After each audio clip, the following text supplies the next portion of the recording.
Hello friends, జనరల్గా మనం దేవుడి సామాన్లు తోముకోవడానికి పీతాంబర్ని యూజ్ చేస్తుంటామండి.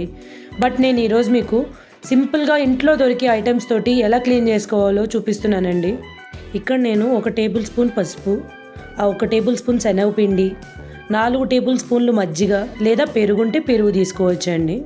నెక్స్ట్ 1 చెక్క నిమ్మకాయని తీసుకుంటున్నాను. వీటన్నిటిని తీసుకున్న తర్వాత బాగా మిక్స్ చేసుకోవాలండి.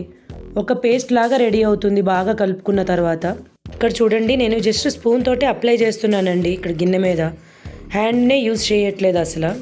ఇప్పుడు చూడండి, నేను ఇక్కడ టిష్యూ పేపర్ని పెట్టి క్లీన్ చేసి చూపిస్తున్నానండి. నేను అస్సలు హ్యాండ్నే యూజ్ చేయలేదండి. ఇక్కడ చూడండి, ఇప్పుడు డిఫరెన్స్ అనేది మీకే కనిపిస్తుంది చూడండి. నెక్స్ట్ ఇక్కడ నేను ప్లేట్ని క్లీన్ చేస్తున్నానండి. ప్లేట్ మీద కొంచెం మచ్చలు ఎక్కువగా ఉన్నాయి కాబట్టి నేను హ్యాండ్ తోటి ఈ పేస్ట్ మొత్తాన్ని రాస్తున్నాను.